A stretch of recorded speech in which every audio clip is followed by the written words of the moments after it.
Startar du, va?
It's better when I unmute.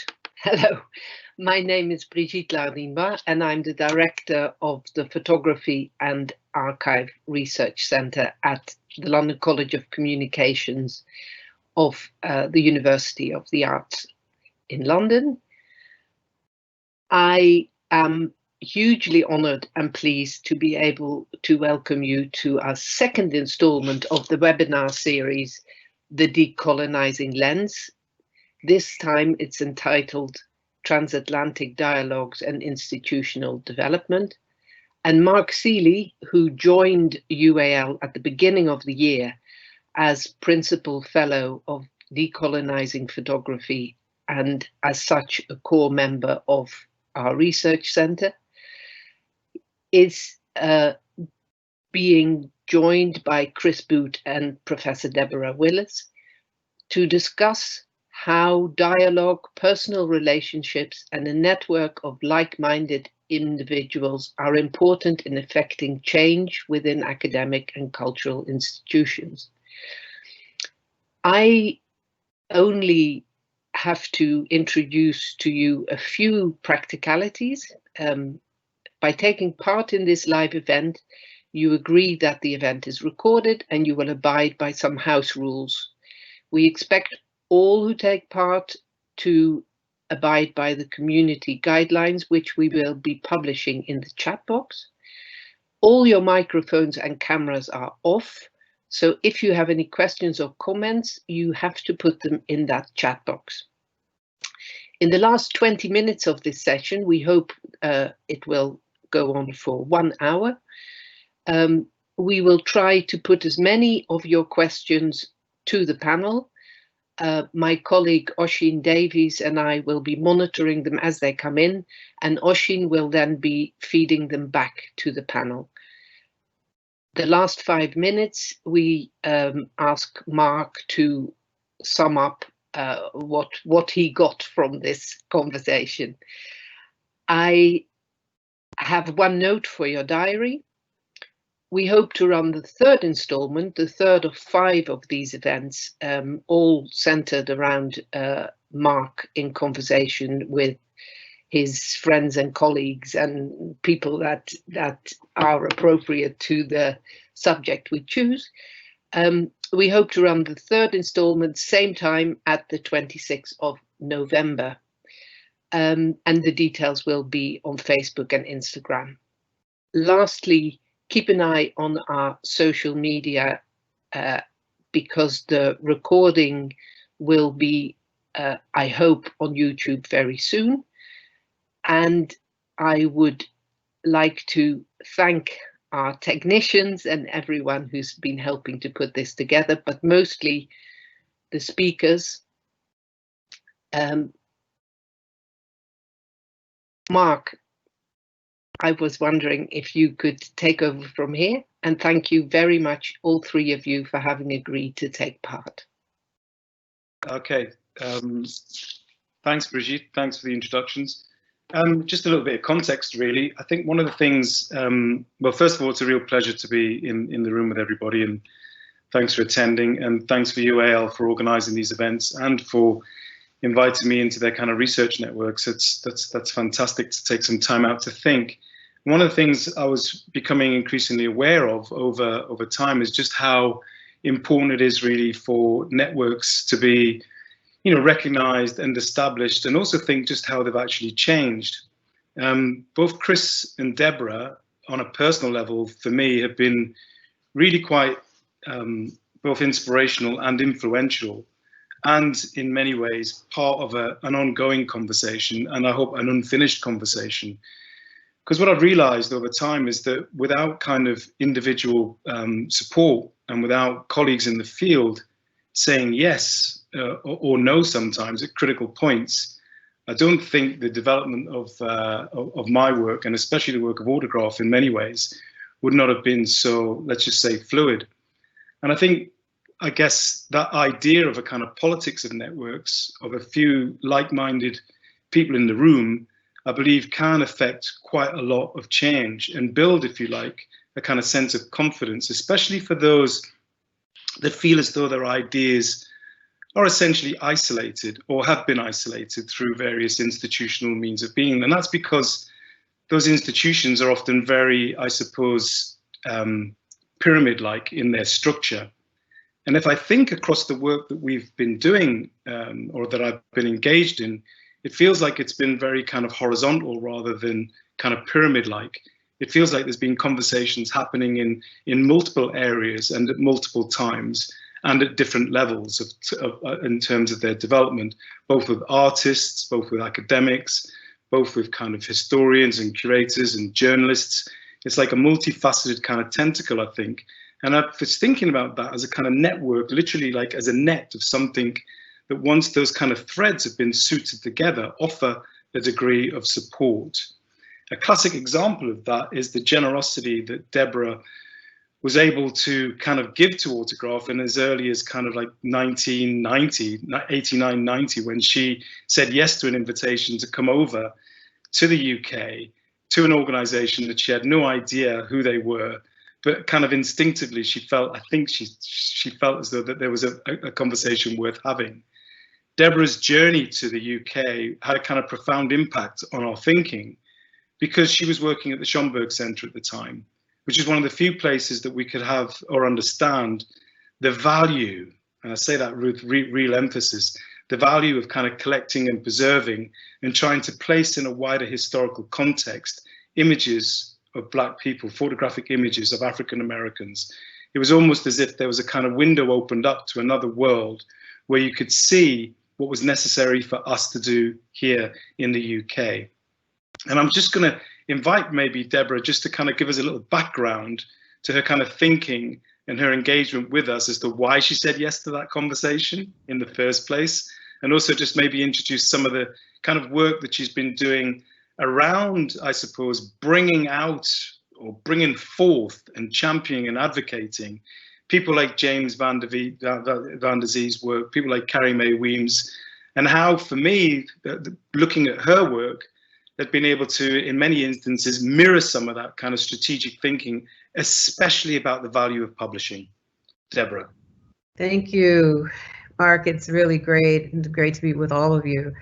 I'm excited when I think about the past and I think about the experience of 1989 when I decided to fly across not knowing a soul. But the invitation was really important because Kelly Jones was there the year before. She met a number of artists, photographers, filmmakers, and told me about them. And I felt that it was really important when I received the invitation from Autograph to give a lecture about Black photographers in America. So it was pure curiosity, but it felt like a homecoming because it was a place where all of us were in the same point, in the same lockstep, to make a difference in the visual sense of how do we read Black visual imagery. And so that's one of the experience I've had. I can flip through. I'm not sure who's running the slides here, but I wanted to just kind of show some early images of some of the publishing. Is who can do that? Next, can someone turn the next slide? Okay, so Vanderzee was 1993, and that was one of the first photographers I was introduced to in 1969 at the Harlem on My Mind exhibition when it was at the Met. And so Vanderzee was a story I wanted to explore for years and continue to, because it transformed our ideas of what Harlem meant to many people. The next slide. The next slide, please. And then in 94, after my time in the UK, I was asked to do a book, any book I wanted to do about Black photography. And I wanted to invite writers to talk about a photographic image that transformed their lives. So one, Berta Mae Grosvenor, who is known for her storytelling and her poetry and her cooking, she wrote about this is her grandmother on the cover of the book, Picturing Us, the hardcover, and she wrote about what it meant growing up in the South and not having photographs, but having stories. So the lack of, so she had a box of stories in terms of terms of photographs. And then Claudine Brown decided to look at images of mugshots. And this young man was only known as a suspicious character, which we see today with images. Next slide. And then my son and I, he decided, I wasn't involved with this, but he created a piece called Sometimes I See Myself in You. So my son is Hank Willis Thomas, and he's an artist and photographer working together. And then he merged our faces together, and it was eerily, it was so eerie to see the two of us looking alike and having the same gaze of wanting to make this change. Next slide. When I was in undergraduate school, I was told that I was taking up a space from a good man, because all I would do was have a baby, and a good man, there were 18 guys in my classroom and only 3 women, could have had my seat. So that experience, really messed me up for a while about, okay, so what happens? I'm denied my identity as a woman, my desire to have a family, but also my desire to be a photographer. So I created this piece once I, got pregnant and decided I made a space for a good man. And next slide.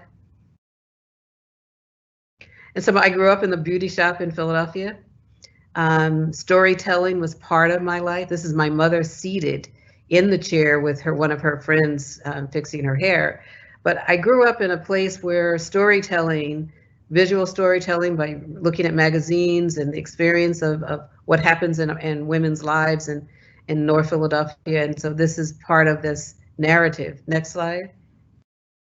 And then later I photographed Carrie Mae Weems in a beauty shop in Florida, and it really connected to my interests in finding a way to tell the story about beauty, Black beauty, and Black storytelling. Next slide, please. And I worked with Carla Williams on a book called The Black Female Body, A Photographic History. We were looking through the history of Black women in photography internationally, and found images. This is Nadara's image. And so we found a way of telling a story through multiple lenses, difficult periods, and then also embracing the positive aspects of being posed in front of the camera. Next slide. And Reflections in Black, which basically is 20 years old this year. And that's when I decided to put together photographers I met in the UK, photographers I met here in the US, as well as in Africa, and create this story about the experience of Black photography through this broad lens. And we can stop there. Wow. I wondered if you just could share a little bit about the Van der Zee project, because for me that was really quite special. I mean, there was a point where I was very keen to show the Van der Zee work here in the UK, which I was able to do, but it was very much on the shoulders of the book that you'd done. We were able to get, a major spread in a newspaper. A gallery was prepared to loan us the work, and there were vintage prints that came over, I think, from Howard Greenberg. But the impact of that work, I think, really was quite in many senses kind of awe-inspiring. The fox fur coat image, for example, and the Cadillac is one of my all-time favorite images, and it's because really it's so splendidly decadent from a kind of Black perspective, because so many images in the kind of archive of Black representation are so negative, if you like. It was just wonderful to see something from the 1920s of a Black couple get out there and say, look at this chrome, look at the size of this car, look at the size of these brownstones, look at the size of the furs that they're wearing. And it felt so kind of affirmative. But then I remember talking with you that there was a kind of, there was a small kind of negative aspect to the kind of writing up of the work, where I think editorially there was some resistance to the kind of historical linkage that you wanted to make across the arc of what Van der Zee was doing with his peers. Yeah, it's really true. When I think about Van der Zee and documenting his community, understanding what it meant for my people who migrated from North Carolina, South Carolina, and that image could also be used as an advertising images of look at us today and look our transformation as we move north. But also that there was a denial of Black joy and Black beauty, even in publishing, even to the time when I wrote the book, that people did not believe that Van der Zee had an artistic sense of understanding what was the experience of making an image that was not only documentary, not only studio photography, but had an interest in fashion, had an interest in romanticism, but also in how do we create a dream through these images. So my range in discovering Van der Zee and wanting to tell Van der Zee's story was to break the barriers and change the barriers of all of those images. I mean, I think in many instances, it's almost like a kind of epistemic breakthrough, if that makes sense. It's a kind of new knowledge pool that you kind of brought to the table by helping us read that work. And I think that's really important. And I guess that's one of the things that I think, why publishing is so important, no matter where it's done or how well a book does, is that it's the scholarship involved in that work which really stayed with me. I thought finally, because I was always worried about someone say like Rotimi Fani-Kayode and the way that his work was being understood or misunderstood. And it seems to me that whole idea of the reason why I think the work that you've done is so special is because there is that the capacity to bring that knowledge to the table, which was simply just given it as objects rather than allowed the inquiries into it to manifest themselves and to be remade. Right, there is a search that all of us were as artists. We as artists, we are always researching, but also as I was interested as not only as an artist, but also writing a new history. How do we tell a different story?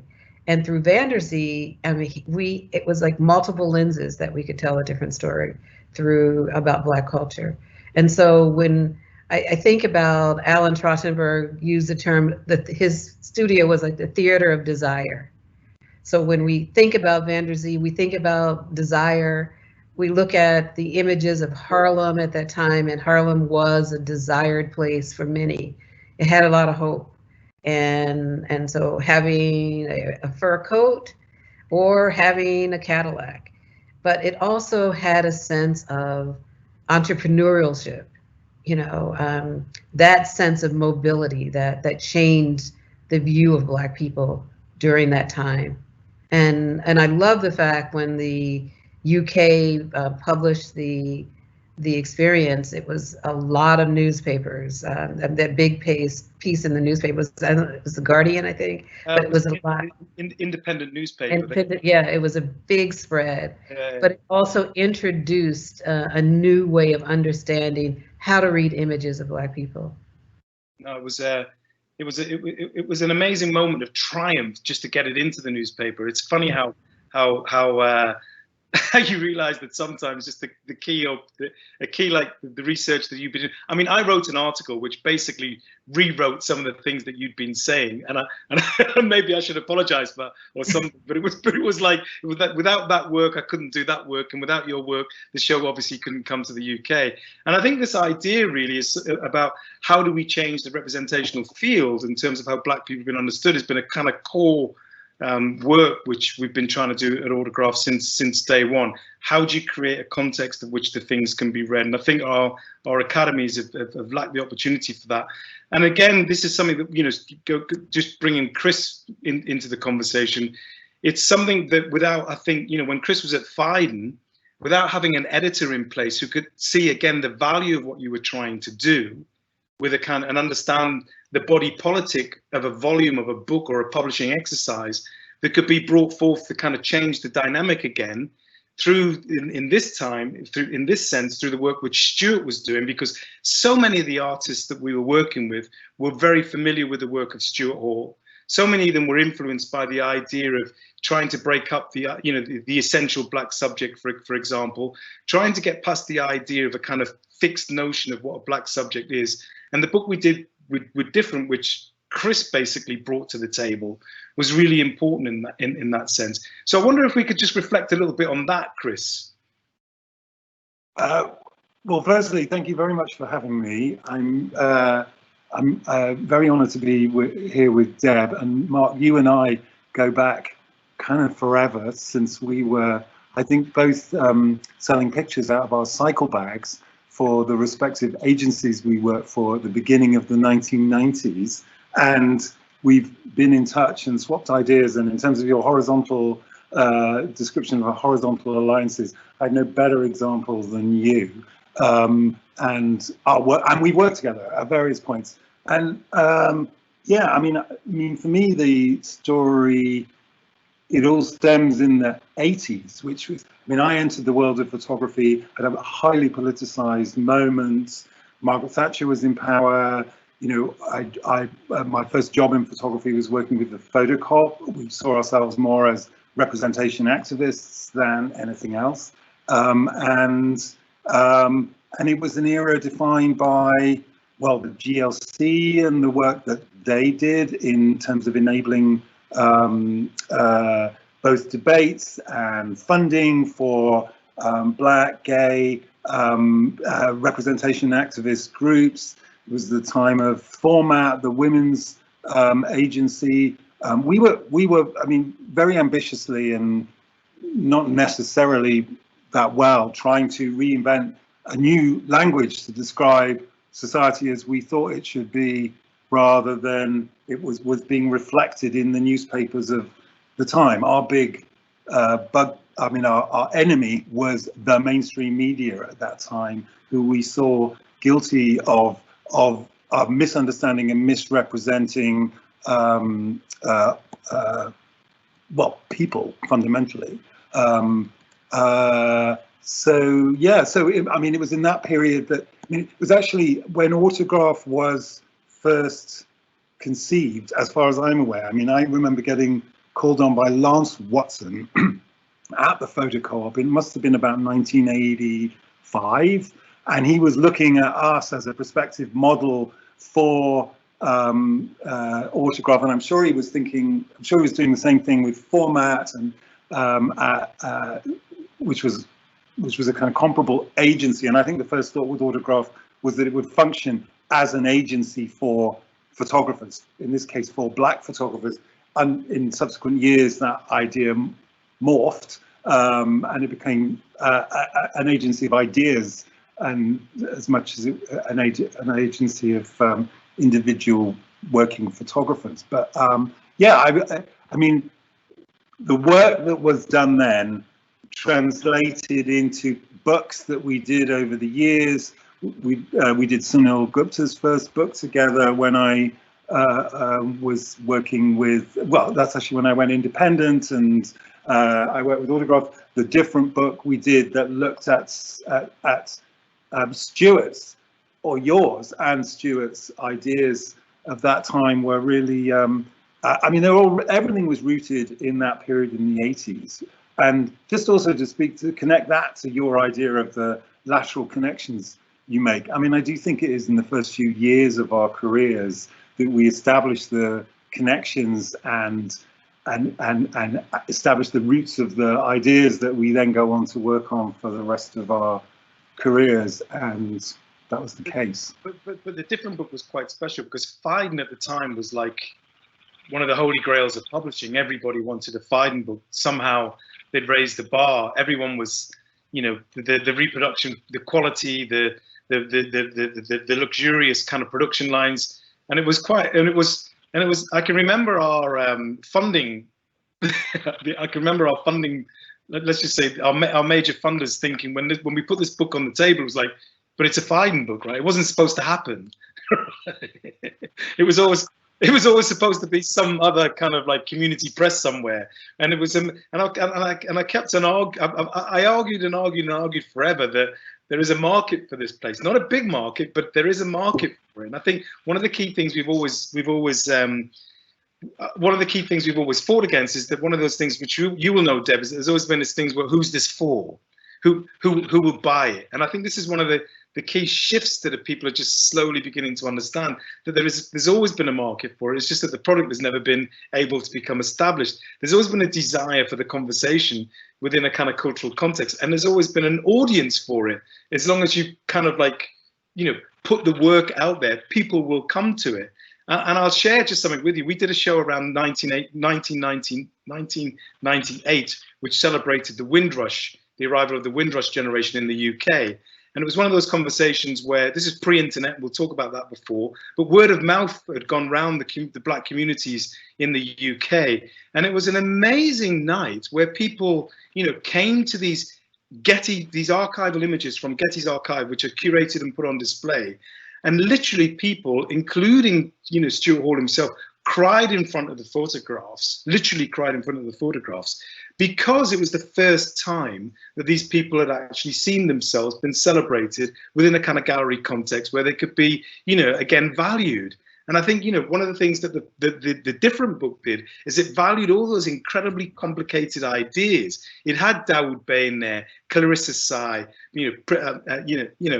Deborah's work in there, the photographic quilts. It had Rotimi, it had, you know, documentary images in there. It did this incredible, you know, Stuart's Turn Not Mine, kaleidoscopic condition of blackness, all on display for people to kind of like get their head around, and threaded together through this wonderful narrative of kind of deconstructed text, which only Stuart could put together. And, you know, crazily, we didn't even have a photograph on the front of it. We had a statement, which was like people saying, well, how can this thing sell? And I remember thinking, it was again one of those, so we had the Van der Zee turn where we could get the independent newspaper, then we had this Phaidon press where people were like saying, how, you know, how did this kind of like happen for this ethnic minority black kind of like space? So, and then the point I'm making in that sense is that it is you in that institution that make that difference. And that's a really important point, how individuals can take responsibility and make and transition change within their own, within the spaces that they occupy. And I think therein lies the real question about why it's absolutely critical to diversify institutions, to make sure that gender is on the table, that race is on the table, that we have, you know, working class and different opinions, you know, running through the decision and choice making, like the people that are close to the subject. Chris, you mentioned the GLC, that's the Greater London Council. So much was forged in the politics of what that left-wing organisation was trying to do. They understood the necessity to support a multiple life in London, white working class, gigs in the park, queer activists, black people, and a lot of this was done because it was forged again on the back of things like the riots in 1982. Right? Yeah, that's really important to think about connections and who we know that we could open up the door for us. and to think about, I know Phaidon was always a press that people wanted to be a part of. They wanted their images to be included in in that discussion. So that's central. And the fact is that in the mid 80s, Rotimi stopped by the Schomburg Center one day talking about Autograph before the concept, but it was just a group of photographers that he working with. And it was before the word autograph, but it was talking about what could happen if we work together as photographers, work together and sharing our stories, and then exchanging, having the opportunity to show the work, and having places like Schomburg at the time, the Studio Museum in Harlem, but those smaller places that we could do, and what we opened the door for was the curators at the Met and at MoMA and at the Philadelphia Museum of Art. Other places began to look because of having a press like Phaidon. You know, luckily I had Norton, so the new press, so people were looking in different ways to include other photographers, other works, and other narratives in this broader discussion of how do we look at photography and imaging today. Yeah, and I think, I mean, Chris, I mean, maybe you could take us through some of the work that's happened at Aperture since you've been there as well, because there is that sense. I mean, I would argue, and I'm saying this for you, and maybe I shouldn't. I would argue that the kind of some of the political formations that happened in the mid 80s, early 90s while you were in the UK, through the Great London Council politics, through the relationship to understanding the complexity of format photographers, which was great, Autograph, and understanding that understanding this desire to allow new visual languages to come through. I think that has been, I think we can see that now in some of the work that your colleagues and you have been doing at Aperture. Well, I've got a few slides, but I mean, absolutely, I feel like in some ways my whole kind of career in photography has been on a kind of circle. Starts out in the sort of left of the UK in South London, campaigning against Thatcher and thinking about issues around race and representation, to what we've been doing at Aperture in the last few years, which I would say, I mean, we relaunched the magazine in 2012. At the time, we were thinking about photography phenomenologically, as in, there's a revolution going on. Instagram only started just, not long before this, and what was photography? But it really, as the landscape became clear, we shifted to photography's interface with the social issues of our time. And the most important issue, without doubt, that we did during this period was an issue that Sarah Lewis, a Harvard academic and writer, guest edited for us, named after her class at Harvard, called Vision and Justice, which rooted, I'll dwell on this just for a second, which rooted a consideration of Black experience in photography in the idea of, in one lecture by Frederick Douglass, which he gave during the age of slavery, called Pictures in Progress, which he sort of summarized in one line: progress requires pictures because of the images they trigger in our imagination. And in that regard, photography and the making of pictures as being a key to liberation and growth and future possibility. And we didn't, and that idea, I would say, has become one of the kind of guiding ideas of Aperture over this period. I mean, we're a pluralist organization. There are many editors who have different preoccupations within the medium, and there are other ideas that are at play at any one time. But certainly that Douglas idea became a kind of framing idea for many of the things that we've done since around gender. Also, I mean, just to say that it was really triggered the decision to go so wholeheartedly in this direction was triggered by Black Lives Matter in 2013, and that first call to consider questions of, our equality, basically, and the inadequacy of photography's response up to that time, and because we thought we should, because we wanted to, it really became something that an issue that we took on, including issues of criminal justice. This is actually one of the most successful issues we did, Prison Nation, which and through which, by the way, I learned how in the United States the institutions of state power run seamlessly into slavery. You look at some of the prison institutions in the South, and they're still run on former slave plantations and so on. I mean, it's getting to grips with our story. I can't suddenly move the slides forward. Oh, there we go.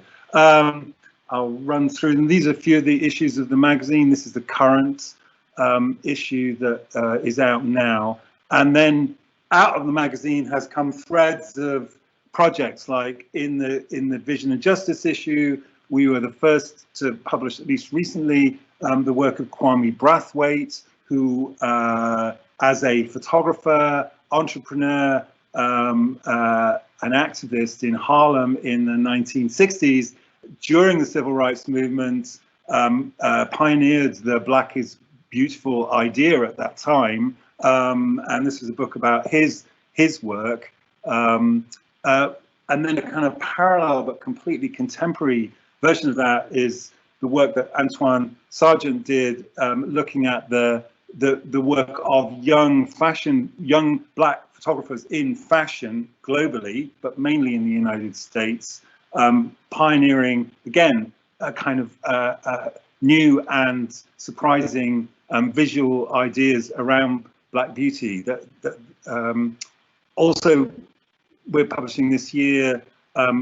Thank you, Deb, for your participation in this. This is a project with the Peabody Museum and Harvard, and it's looking at the legacy of the Zeely daguerreotypes of slaves that I believe it's Harvard commissioned at the time, but the project is much broader in terms of really it's part of Harvard's reckoning with its history of slavery. We're publishing Ming Smith's first book, and there's others that have come out of this thread of thinking at aperture, including 2 books by Hank, your son, Deb, and of course we published his first book of photographs a decade or so ago. And yeah, just to come back to the point we were making earlier, it is all rooted, I think, in the debates that I was having in Britain in the 1980s with Rotimi, with Sunil Gupta. We've talked about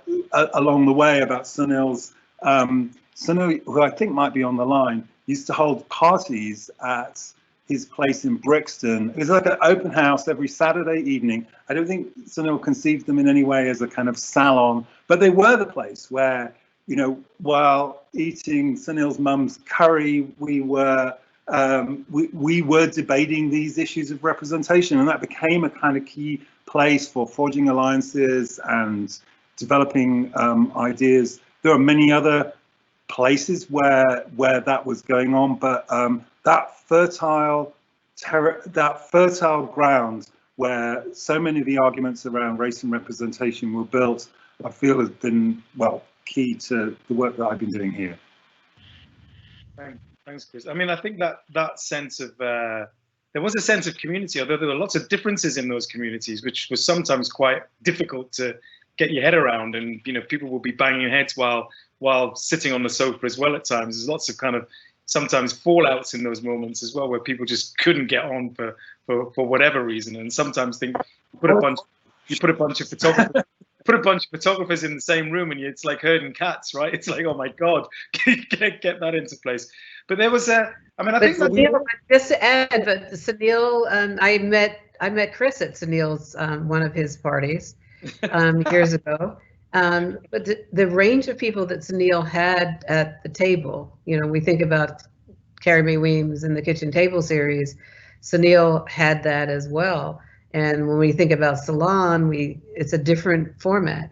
There were arguments, they were fun, they were just conversations, but all of the work built upon the work that we were doing. It continued to explore and ask critical questions about how are we seen, how are we viewed, and then moving into fairs. It was the opportunity for us to, to go to, to Arles and to go to other festivals so we can see a larger group of photographers working together. And so I think that was a central time for us to. It did have the character of a movement, and the thing that can't be underestimated is how small that was. I mean, we're talking about, probably 2 dozen, 3 dozen people who were each in their ways doing things in institutions they were in. I would say also one we shouldn't forget is the Polytechnic of Central London and the work of people like Simon Watney and even Victor Bergin, who were extremely influential in that period, and Barry Lane at the Arts Council, who was, even though we don't hold him in necessarily hugely high regards, or then we sort of all complained about him, but actually he was the one who shifted the base of funding and enabled Autograph in the very first instance. It's very interesting because Sunil and I were actually talking about the influence of Barry Lane and that kind of individual in that kind of institution, and how he made sure that there was at least a dripping of funding available to keep these things just enough to keep us above water, just enough. I mean, the funding was always an issue, but there was an advocate inside. I mean, Barry got it. I mean, if you looked at Barry, you'd think he would never be the type of advocate. He was very straight, very old-fashioned, thick in the mud. Very straight white man, but he got it. He absolutely got it in a way that made sure that there was a degree of continuity for that thing.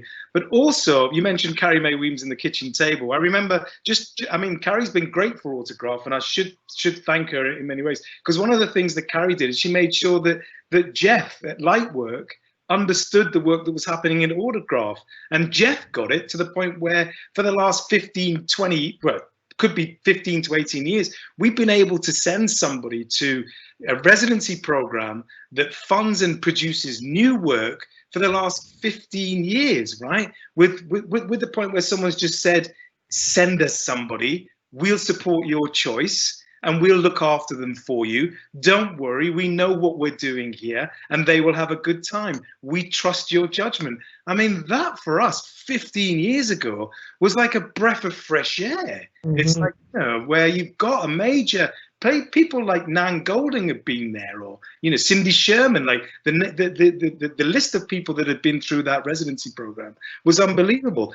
Carrie and Jeff made that happen, and this is what I mean by these horizontal networks and relationships and partners and people saying yes where you don't expect it to be yes, and institutions supporting you there where people don't understand how those institutions are supporting you. Is because sometimes the pillows do the talking, right? The relationships do the talking. The journey to a place where the journey to somebody's sofa as a Let me tell you the sofas I slept on, and Monica Baker, Roshani Kempadu, just to be there and then to sit at parties with David A. Bailey and and Isaac. I mean, they're the sofas and I offered my sofa to you. I remember well. We hardly knew each other, and there I was in your front room sleeping in my pants. So it's, you know what I mean? It's like ridiculously but wonderfully generous. And I think that was the undercurrent. That there was a sense that if we don't make these decisions, if we don't get involved, if we don't try and do the thing, like amplify the words and the work. I mean, I think the hardest thing was really, how do we amplify? Where is the exhibition? What do we do with that? I remember, whether it's trying to. I could argue that using artists like Carrie Mae Weems and scholars like yourself and artists like Van der Zee and Gordon Parks and Dawood Bey helped us amplify the work that we were doing here. It meant that you could, because when people were saying there isn't any good black photography out there, what's that? What does this mean? It's like, well, here it is. It's transatlantic in its dialogue, but it resonates here because people like Ahmet Francis were aware of Roy de Carava, right?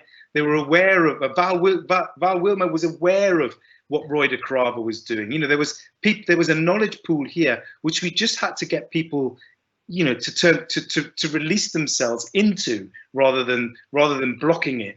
And that's where the conversations, the advocacy in those conversations were difficult at times. I mean, rejection in terms of wanting to put work on in cultural institutions was hardcore. It was like, why would we do that? Here's the corner of here's the corner yet again. There's no space, but you can do some education work if you want to. There's very, and this back down to this word of care and value and keeping it and collecting it. Very, very few people or institutions were taking care of that kind of like space. It was always through the library and the community center, and this, you know, and I feel, and I've said we need those places too. We need those places too. Absolutely, they're the best audiences in many instances. People get it. I love it when that happens. But also, we need those tape moments too, right? We need those. The tape. It's interesting you mentioned the tape, because the tape was. I mean, I said that before, that the kind of enemy was the mainstream media, but actually it was also the tapes, who at the time in the 1980s. I mean, it wasn't until, I think it wasn't until about 2000 that they even started to collect photographs. They completely rejected the history of photography, and within that, all the issues that we were concerned with. And we didn't even think of knocking on the tape store. We would complain about the Times or the newspapers of the period, but the tape was just this edifice that stood for everything that was wrong with art, if you like. I mean, we would moan about it. I mean, I don't know why we didn't like demonstrate outside the tapes the way that people do today. But you know, I think of like Zoe Whitley invited me to speak at the V&A when she was there, and that was, you know, as a young person in the arts there, inviting me over, you know, to see that. And then you know, Zelda, you know, Cheadle, just to think about all of the people who knew that what we were trying to do was to make an intervention, and the intervention didn't have a structure, but it was like kind of like a quilt, as you described, Mark. You know, like how do we patch it together and create it in a way that tells a story? That's really great. Well, I remember, back to Carrie, I remember being relieved in many senses, because she did a lecture, I think it was like 93, at the Society of Photographic Education, and she came out, and I remember thinking, God, I'm the only, you know, one of few black people in this space. It was in Chicago, certainly the only black Brit in the space, feeling, you know, generally isolated in a huge Marriott hotel. And she came out with a double bass player, a piano, and a saxophone, and she just blew the place away, right? Yeah. She was complete, she was faultless. She was just, and I remember sitting there thinking, this is it, right? This is, I'm in the black aesthetic, never mind trying to articulate it, right? And it was because people are saying, what's a black aesthetic and all this kind of stuff. It's like, but I'm, you know, and I get goosebumps still when I think about that moment, how you know, I was just sitting there feeling really, really miserable. And at the end of it, I thought, it's about feeling. It's about being in it. You know, not always about trying to associate it to, you know, some very old-fashioned, you know, Aaron Siskin, or, you know, it's about feeling. And all of her work opened up the door to making me feel as though there was a purpose to reading the work that she was doing, the text pieces, the blue, you know, the blue black boy subject, the whole complexity of how we talk about this stuff, which of course references Du Bois wonderfully well in terms of, you know, all this stuff was just fantastic for me. So the transatlantic dialogue has been really important, just to kind of like thinking both ways. And I love it in terms of like recently thinking about the new Coltrane album, which I'm, you know, both directions at once.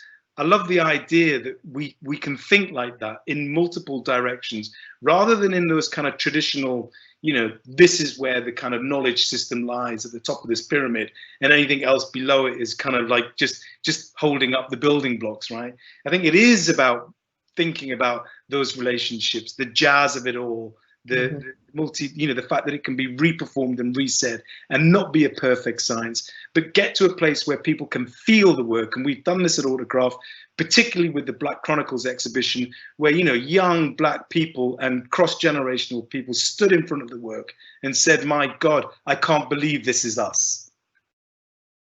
That's fantastic. And it says that, it's just, again, talking about that idea of a deficit, it says, just how we forget just how much need there is to make that statement again and again and again, which brings the value of those images into play, so that people actually do feel better about themselves. Mm-hmm. Sorry, that was a bit of a rant. No, it was perfect. Yeah. So, I mean, I think that idea of opening the kind of the knowledge and there was a sense that was really important, that it wasn't about holding it in, it was about trying to get it out. And that was the hardest bit, doing those train journeys to small galleries, to cities like Leicester, to Birmingham. We should mention 10/8 as well, and the brilliant work that, Derek Bishton did, and, and that magazine, again, David Bailey, Stuart Hall, Black Image. The stuff that actually gave us sustenance was seeing it on the page.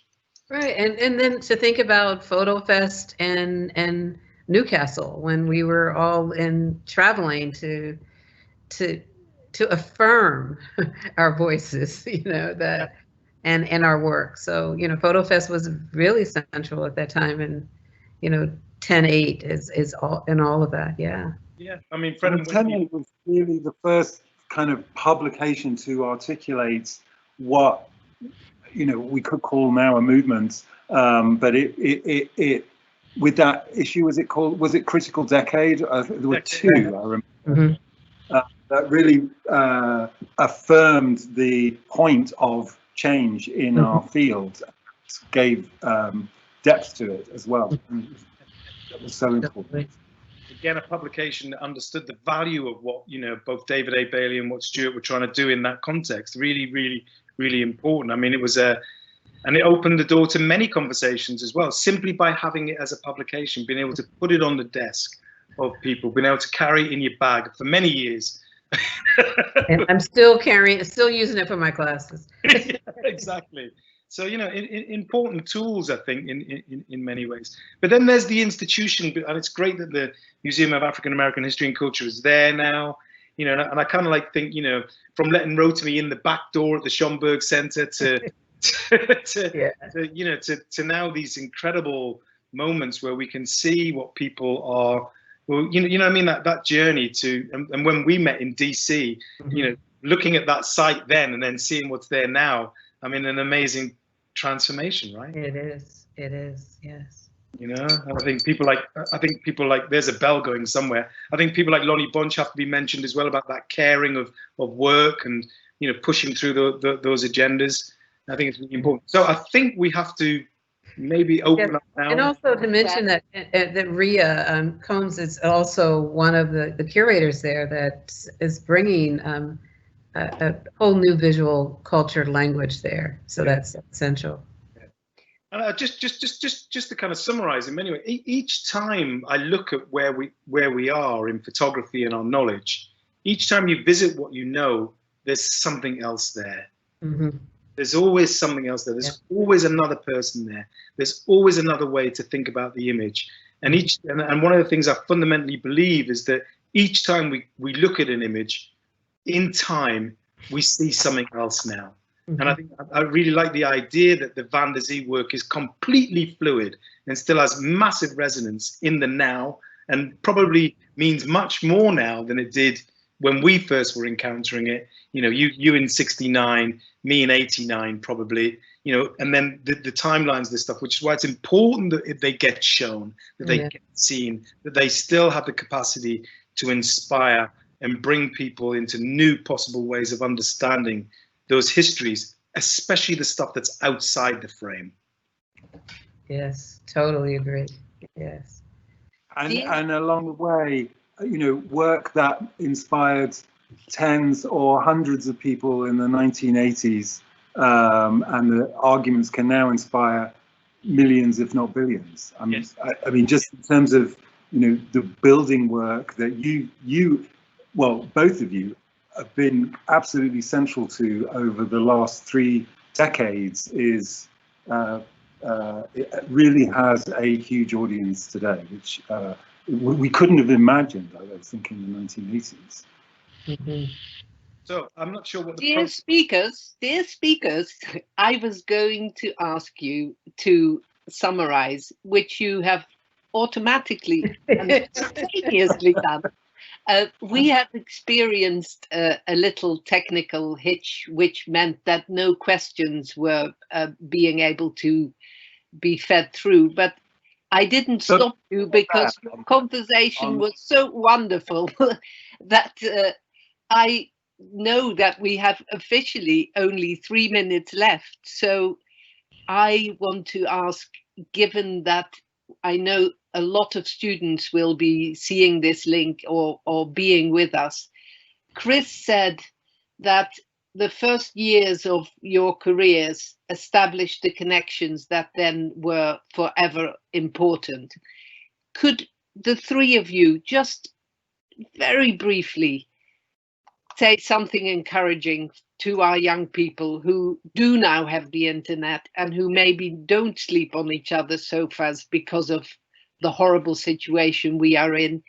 Would it be possible, given that in a natural way your conversation had sort of been summarized, can you please, all 3 of you, Chris, Deborah and Mark, give our young people some encouragement, please? Thank you. And thank you very, very much for all you've done for us.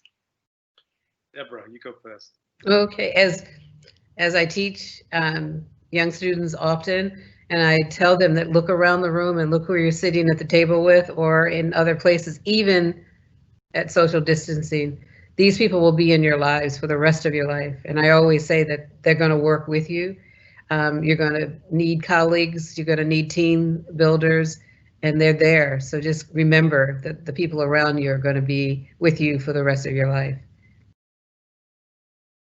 Here. That's my my summary. Right. Yeah, I think don't be afraid to make new relationships as well.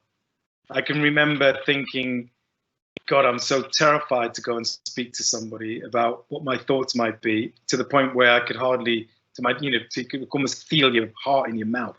Mm.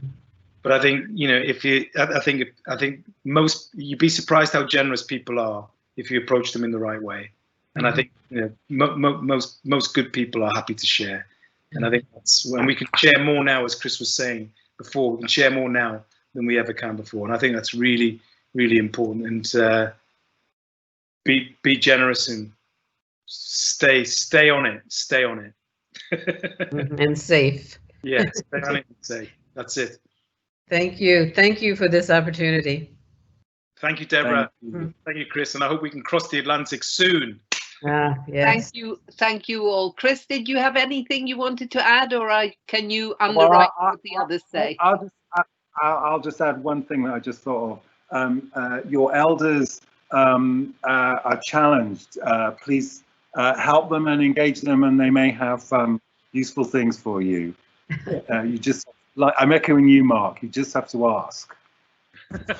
Good. Thank you. Thank you all very, very much. And we will send the link to this conversation out as soon as we can. And as on behalf of the university and of PARC, huge appreciation for your conversation and for everything you gave us today. Thank you. Thank you. Thank you.